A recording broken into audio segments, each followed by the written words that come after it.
सत साहिब सतगुरुदेव की जय। बंदी छोड़ कबीर साहिब जी की जय। बंदी छोड़ गरीबदास जी महाराज जी की जय। स्वामी राम देवानंद जी गुरु महाराज जी की जय हो।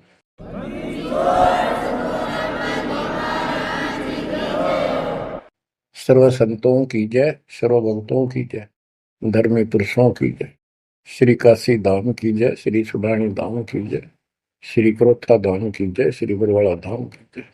सत साहिब कबीर दंडवतम गोविंद गुरु बंदो जन सोए। पहले मैं प्रणाम तिन नमो जुआगे ओए। कबीर गुरु को की जय, दंडवतम कोटि कोटि प्रणाम। कीट न जाने रंग को यो गुरु कर है आप समान। बच्चों, मानुष जन्म परमात्मा की कृपा से आपको प्राप्त है।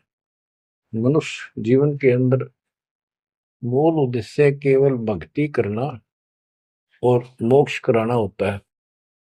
इसके लिए सर्वप्रथम गुरु की आवश्यकता होती है। सर्वप्रथम गुरु की, गुरु पूर्ण हो, तत्व ज्ञान प्राप्त हो और संपूर्ण भक्ति मोक्ष मार्ग यानी सभी मंत्र सत्य हों। फिर भक्त मर्यादित रहे, समर्पित रहे, आसानी से मुक्ति प्राप्त कर सकता है। अब जैसे धर्मदास जी का प्रसंग चल रहा है, आप देख रहे हो कितनी अच्छी आत्मा, परमात्मा के चाहने वाली, कति कुर्बान। और जैसा उस अज्ञानी गुरु ने मार्गदर्शन किया, कति अटूट श्रद्धा। सेवक तो ऐसा ही हो, पर गुरु ऐसा ना हो जो जीव को कर्म कांड में उतारे।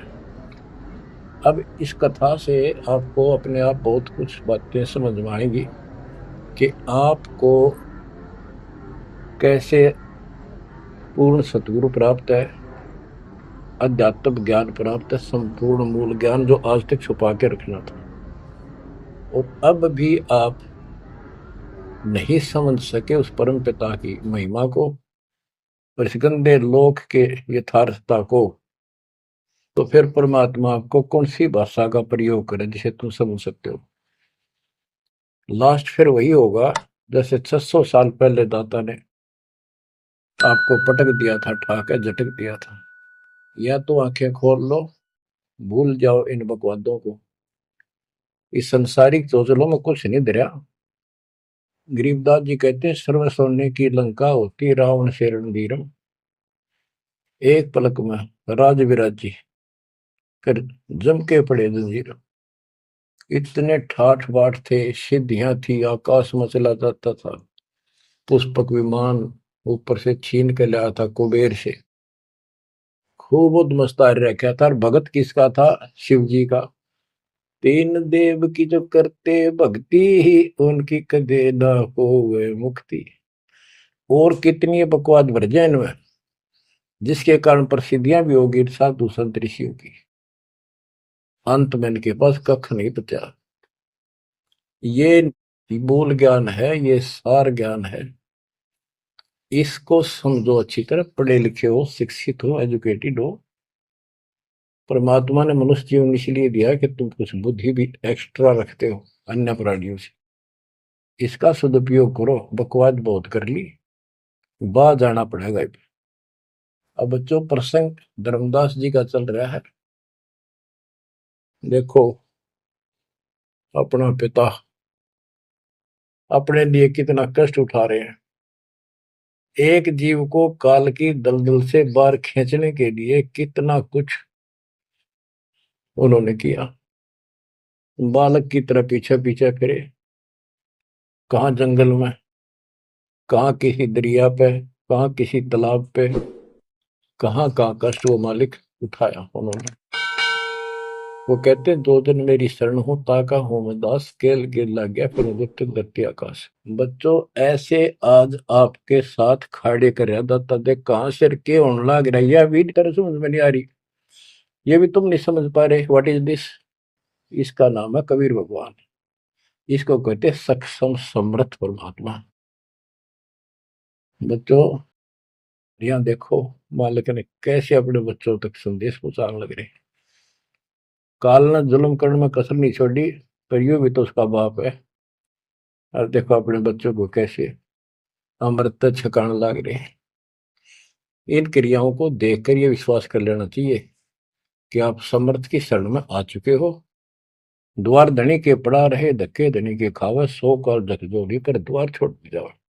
इब तुम इतना जरूर कर दियो और कुछ ना बने तो इतना रहियो, मालिक की शरण से दूर मत होना, चाहे दुखी दिखो चाहे सुखी दिखो। इब के आप सत्य में अगला कदम है, बस नथिंग एल्स, दूसरी बात नहीं है। पर होगा उनका जो मर्यादित रहेंगे, समर्पित रहेंगे, तन मन धन सब तेरा, ये कहने से नहीं, करना होगा। काल जाते आज ले चलो दाता, रखियो अपने चरण में। तो बच्चों फिर जब तक चाहोगे तब तक जीवन दे देगा आपको, जब तक चाहोगे। लेकिन अंत में एक ऐसा आप पर प्रेरणा हो जाएगी आपको, और आप ही कहोगे कि दाता ले चलो, बस बस बहुत होगी। तो कहते हैं जीव इतने जोखिम नहीं, मरा जब निशंक मरे, परमात्मा कहते हैं। तो ये हमारा मरना नहीं होगा, हम तो मेले से बजावांगे, शरीर छोड़ दिया कांचड़ी, पक्षी उड़ा आकाश को चलते कर गया बीट, ये तो वो है। बच्चों भगत का रक्षक केवल कबीर साहब है। प्रहलाद भगत था, प्रहलाद विष्णु जी का उपासक था। इस भक्ति को यहाँ तक लाने के लिए दाता ने आगा पीछा कुछ नहीं देखा, ना अपनी महिमा की आवश्यकता समझी। यदि वो महिमा चाहे तो काशी में 120 वर्ष रहे एक निर्धन जुलाहे की लीला में, वो 1 मिनट में कुछ भी कर सकते थे, दुनिया पीछे हो लेती। पर ये इस मार्ग में चला नहीं। तो क्या बताते हैं कि विष्णु रूप धारण कर लिया, विष्णु भी खुश हो गया, लोग क्यों विष्णु जी ने रक्षा कर दी, विष्णु जी ने रक्षा कर दी। अब ये काल का जाल नो ऐसे अड़ा रहा। अब कबीर साहब ने इसको उसी तरीके से समझाने की चेष्टा की है, अपना रोल निकाल दिया बीच में। कबीर साहब समझाना चाहते हैं कि एक तरफ तो काल ने राक्षस बनाए, फिर तुम कहते हो विष्णु ने नरसिंह रूप धार करके और एणकशिपु को मारा, इसलिए विष्णु की महिमा बन गई। अब लोग विष्णु के चिपक गए, इसको भगवान मान कर पूजन लाएंगे। हीरो हो गया यो, जैसे पिक्चरों में देखो हीरो 2 4 रन गढ़ दे, बस वाह वाह वाह के जो है ना, इन करिश्मों को देखकर, चमत्कारों को देखकर इनके चिपक गए। ये सब काल का जाल है, परमात्मा ने इससे कोई लेना देना नहीं। परमात्मा चाहते थे इन भक्तों की आस्था बनी रहे, काल चाहता है ये नास्तिक हो जाए। प्रमाण के लिए परमात्मा से जब वार्ता हुई, इसने विवाद किया, तकरार करी, प्रथम बार आई। आखिर में लास्ट में जब सारी मन्नत मंगवा के वचन भरवा के ने बोला कि सबको उल्टा मार्ग लाऊंगा, गलत साधना पर दृढ़ कर दूंगा, देवता तीर्थ व्रत मंदिर इनकी पूजा हुआ, और किसी को कोई यहाँ से निकलने नहीं दूं, कि ये साधना करेंगे आध्यात्मिक लाभ होए को नहीं, आप नास्तिक हो जाएंगे। आप देख लो वर्तमान में गांव के गांव बहुत अच्छी आत्मा के लोग हैं, स्त्री पुरुष, लेकिन भगवान से दूर हो चुके, इसलिए हो चुके हैं कि इनकी साधना करते करते दुरुक्ति रही है, वो साधना ठीक नहीं है। तो यहाँ परमात्मा धर्मदास को वो आंखें खोल रहा है कि जिनको तुम भगवान मान रहे हो ये ऐसे काल जाल कर रहा है। एक तरफ तो ये कंस केसी चाणोर और पूतना जैसे जरासिंह जैसे बना दिए, उधर से कृष्ण बना के भेज दिए न मारने खातर, इनको मारने के लिए कृष्ण ने वो मार दिए, कृष्ण चौधरी पाक गया, भगवान बन गया। अंत में कृष्ण भी मरा और नरक में जागा, जिसे कर्म करे या भोगने पड़ेंगे। अब बच्चों ये सारा खेल यो है, पीएचडी लास्ट पॉइंट है। जैसे एक राजा सेना को आदेश देता है दुश्मन से युद्ध करो, तो सैनिक का कर्तव्य बन जाता मरूं या मिटूं, और जाके खड़ा हो जाता है लेकर बंदूक मोर्चे पे। तो सैनिक सच्ची आत्मा से होते हैं और वो दुश्मन के छक्के छुड़ाने के लिए अपना जीवन न्यौछावर कर देते हैं, आमने सामने मोर्चा संभाल लेते हैं। अब वहां पर कुछ इधर से मारे जाते हैं, कुछ उधर से मारे जाते हैं। जैसे अपने भक्त बच्चों को सेना में जाना पड़ता है, लड़ाई भी करनी पड़ेगी, युद्ध के मैदान में उतरना ही पड़ेगा और आमने सामने मोर्चा डांटना पड़ेगा। युद्ध तो करना पड़ा, लेकिन वहां रक्षा कौन करेगा? वहां उन बच्चों की रक्षा कबीर साहब करेगी। इसी प्रकार काल ने राम कृष्ण को भेज दिया इनको मारने के लिए। राम कृष्ण को कोई मौत नहीं था इनको मारने का, इनके साथ खुद मालिक रहे। राम कृष्ण सतगुरु सहजादे भक्ति हेत यूं हुए प्यादे। राम कृष्ण भी उस परमात्मा के बच्चे हैं, उस महाराजा सारी सृष्टि के सम्राट कबीर जी के राजकुमार हैं, सहजादे हैं। ये तुमसे ज्यादा निकट प्यारे हैं उसको, क्योंकि इनके में बहुत गजब की भक्ति की थी, पर पैर फिसल गया इनका, अब काल का फंस गए। कोटिक अवगुण बालक कर ही पिता एक चित नहीं धरी। बाप के अंदर एक ऐसा परमात्मा ने पर रखा है प्रेरणा, स्वभाव, बालक से करोड़ों बकवाद कर ले पर पिता एक भी उसकी गलती को ज्यादा सीरियसली नहीं लेता। तो इसी स्थिति पर परमात्मा इस नियम से उन निकमों के साथ भी आज है, लेकिन बहुत प्यारे उनको हैं, क्योंकि कभी वो बहुत गजब के भगत थे और कॉलोनी को सिलेक्ट करे उनके कर्म फुड़वाने के लिए, उनको उच्च पद देता है। ये प्रधानमंत्री, मुख्यमंत्री, ये बहुत अच्छी आत्मा थी, पिछले भगत थे, तपस्वी थे भगवान के बच्चे, उसके लिए कर रहे थे। अब वो बैठा दिए पदों पर, अब कर्म फोड़ेंगे फोड़ लेंगे, तो मानने को नहीं। फिर जब हंटू माँ उठा जाएंगे बाबा नानक की तरह, फिर पकड़ लेगा, फिर लेगा। काम तो बढ़ गया, समस्या तो वहीं के वहीं खड़ी रहेगी। तो बात निमड़ी क्या है बच्चों, इसको कहते हैं सार ज्ञान। ये है वो मूल ज्ञान। धर्मदास मेरी लाख दुहाई, मूल ज्ञान कहीं बाहर न जाए। मूल ज्ञान तब तक छपाई जब लग द्वादश पंथ न मिट गई। अब यो ऐसा ज्ञान आज तक किसी ने निर्णायक नहीं सुनाया। तो ईब कोई बकवाद करेगा तो उनको सबको पता होगा ये संत रामपाल जी से सुनकर अटपट मारन लग रहा है। हमारे छोटे छोटे बच्चे भी उसको 2 मिनट में फिटे मुंह कर देंगे। तो ये पंथ खत्म हो गए।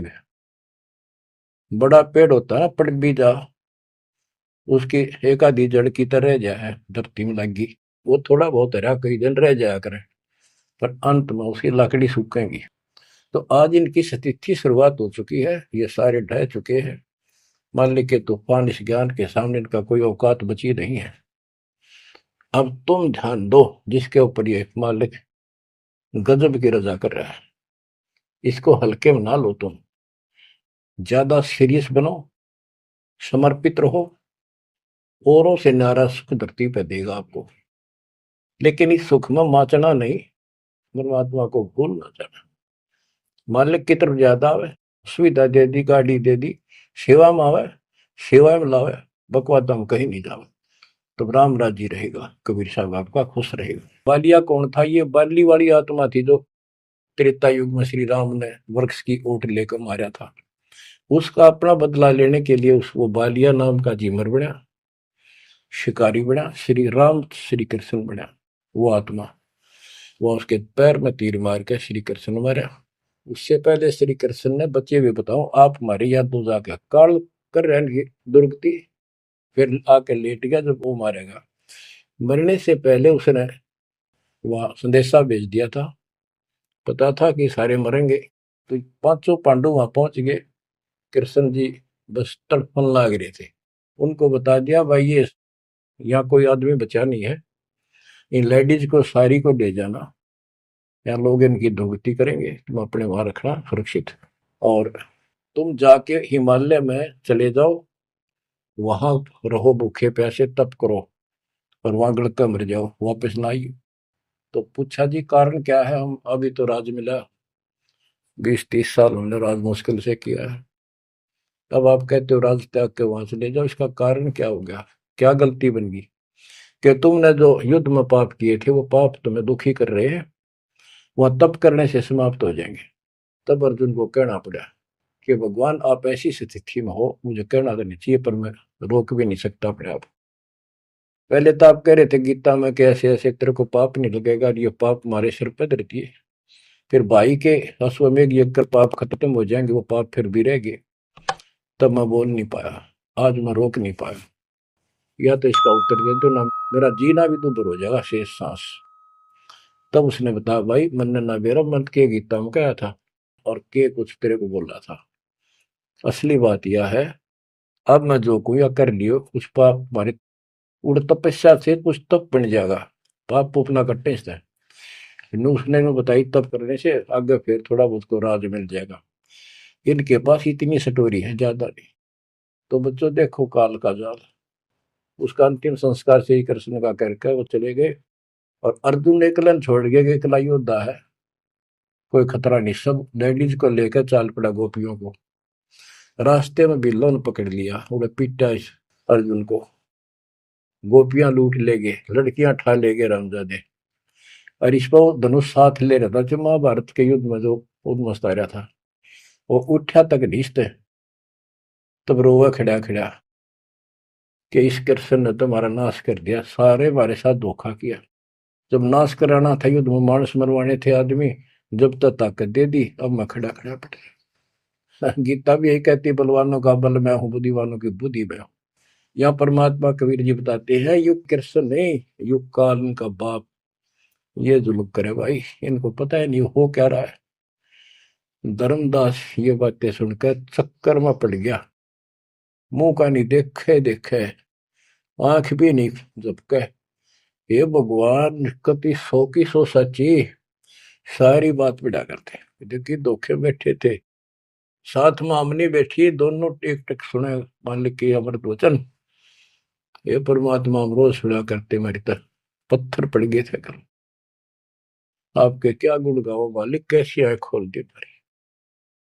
परमात्मा कहते और सुन ले। अब क्या है, हिमालय में चले गए सारे पांडव, और वहां सारे मरते गिर जाते गए। तो कहते हैं जब ये पहुंचे ऊपर, तो युधिष्ठिर बाद में मरा, और तो सारे बर्फ में गड़ गए, बर्फ में पैर गड़ जाते कहीं। लेकिन युधिष्ठिर का अंगूठा अंगूठा गला, बाकी शरीर जो का तो रहा, मर गयो भी गया। जब ये ऊपर गया, वो पहले जो चले गए थे मर मर के, चारों पांडव और उनकी मां कुंती द्रौपदी, वह सारे नरक में ठोक रखे। यो पहले स्वर्ग ले जाएगा, फिर इसको कुछ समय नरक में डालना था, क्योंकि इसने धर्मदास झूठ बोली थी युधिष्ठिर ने। कौन सी झूठ बोली थी कि अश्वत्थामा मर गया। द्रोणाचार्य गुरु का बेटा अश्वत्थामा था। द्रोणाचार्य इतना सूरवीर था, अगले दिन उसने युद्ध में उतरना था, और कृष्ण जी को पता था, उसने बता दिया था जय आ गया ना द्रोणाचार्य तुम्हारे सामने, एक नहीं छूटेगा, इतना धनुषधारी है। तो इसका इलाज ये है कि युधिष्ठिर झूठ बोल दे, और की नहीं मानने का। पहले कईयां ने जाके कहा नो कह दो कि इसका बेटा अश्वत्थामा मर गया, तो यो उस पुत्र मोह में इतना पागल हो जाएगा, इस पर हथियार नहीं उठेंगे, और युद्ध तक करेगा पर यू हार जाएगा, मारा जाएगा। तो युधिष्ठिर को सबने कहा जाके कि अश्वत्थामा मर गया। कईयों ने जाके दूत भेजे गए दूसरी सेना में। तो द्रोणाचार्य बोले मैं विश्वास ना करूं, तुम झूठ बोलते हो। अगर युधिष्ठिर कह देगा तो मैं सच्ची मानूंगा। तो दूसरे कह तुम मार दिया तो गिर दिया ठागा, फूक फेंक दिया ठागा मैंने। युधिष्ठिर को तैयार किया गया कि तू या झूठ बोल। वो मना कर गया कि नहीं तो दिक्कत हो जाएगी, और मैं झूठ नहीं बोल सकता। फिर एक अश्वत्थामा हाथी का नाम था, जैसे पशुओं के नाम रख लेते हैं ऐसे।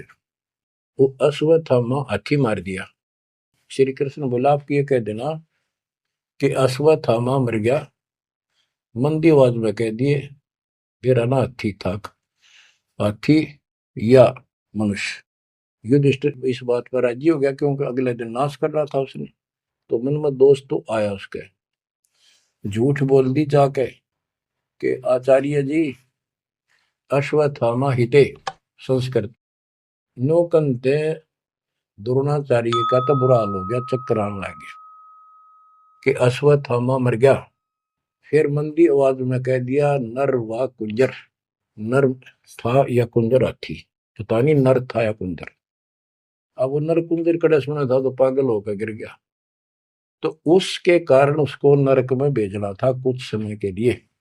तो युधिष्ठिर ने पूछा कि मेरे भाई कहाँ गए? स्वर्ग में। तो उनको बताया कि उन्होंने पाप करे थे महाभारत में, और भी जितने पाप कर रखे थे वो सारे के कारण नरक में पड़े। तो युधिष्ठिर बोला कि मुझे उनके दर्शन कराओ, मैं देखना चाहता हूँ। देखा सारे हाहाकार मचाने लग रहे। तो बोला मुझे भी मेरे भाई बहनों के परिवार के साथ भेज दो। तो वो चाहे थे कि ने इसका मार डाल लिया जा। तो वो इस कारण से उसको भी कहते कुछ समय के लिए नरक को भोगना पड़ा। अब ये परमात्मा कहते हैं बंधु घात दोष लगावा, पांडवों के बहुकाल सतावा, भेद हिमालय ते ही गलाए, छल अनेक की नहीं यमराए। बच्चों, और फिर उनको पांडवों को ले नरक में डाला। बच्चों, स्वर्ग के धोखे नरक ही जाही, जीव अचेत यम छल चिन्ह नहीं। ये बोले जीव इस काल के इस छल को, इस जाल को, षड्यंत्र को नहीं समझ पा रहे। पांडव सबको कृष्ण को प्यारे, सोले नरक में डारे, वो भी सारे नरक में डाल दिए। मानुष जन्म बड़ेपन होई, सो मानुष तन जात बिगोई, नाम बिना नहीं छूटे कादू, बार बार ये नरक ही घातू। नरक निवारण नाम जो आही, स्वर्ण मुनिजन जानत कोई नाही। जो नरक से छुटकारा देने वाला असली नाम है, इतने देवता नहीं जानते, ना ऋषि जानते, ना ब्रह्मा विष्णु मही जानते। ताते यम फिर भटकावे, नाना योनिन में काल सतावे, बिरले सार शब्द पहचाने, सतगुर मिले तो सतनाम समाने। इतना कुछ सुनकर धर्मदास कहता ही साहब मैं तो पग सिर धरूं, तुम ते कुछ दुविधा नहीं कर। अब मोई चीन पड़ी यम बाजी, तुम ते भयो मोह मन राजी। अब आपके ऊपर मेरी कति आत्मा डट गई, मेरा मन कति खुश आपके, मेरे हृदय प्रीति अस आई, तुम ते हो गई जीव मुक्ताई। अब मुझे विश्वास हो गया कि मेरा कल्याण आपसे होगा। मुझे लगता है तुम ही सत कबीर हो स्वामी, कृपा करो तुम अंतर्यामी। हे प्रभु देव परवाना मोही, यम तरण तोर बजो मैं तो ही। मोरे नहीं और सो कामा, निस्तिन सुमरो सदगुरु नामा। पीतल पत्थर देव द्यो बहाई, इन फेंक दो उठाकर, सतगुरु भक्ति करो चितलाई। हे बंदी छोड़। हो। परमात्मा बोले सुनो धर्मनी, अब तो ही भुगताऊं, निश्चय यूं से तो ही बचाऊं। देव परवाना हंस बारो, जन्म मरण दुख भाव उतारो। ले परवाना जो करे प्रतीति, जिंदा कह चले यम जीती। अब वही आज्ञा देव धर्मदासा, मैं गमन करूं सतगुरु के पास है। अब मुझे आज्ञा दे, मैं अपने गुरु जी के पास जा रहा हूं। सतगुरु संग आयब तो पाई, फिर मैं अपने गुरु जी ने लेकर आऊंगा तेरे पास। तब परमाना तो ही मिलाई, उनसे तुम्हें नाम दिलाऊंगा मैं। क्योंकि अभी धर्मदास को पूरा पक्का करना था। धर्मदास बोले हे प्रभु अब तो जान ना दो, नहीं आए तो मैं बहुत पछते हूं। पछताई पछताई बहुत दुख पाऊं, नहीं आओ तो प्राण गवाऊं। हाथ से रतन खोई कोई डारे, सो मूर्ख निज काम बिगाड़े। ये मैं कैसे छोड़ू, अपने हाथ से रतन कैसे खो दूं। जब नहीं आए तो ना मैं खाऊं ना कुछ पीऊं, मैं मरूंगा। अब जब फिर नहीं आई तो परमात्मा ने कहा चल पड़े, क्योंकि अभी ताव और बाकी देना था।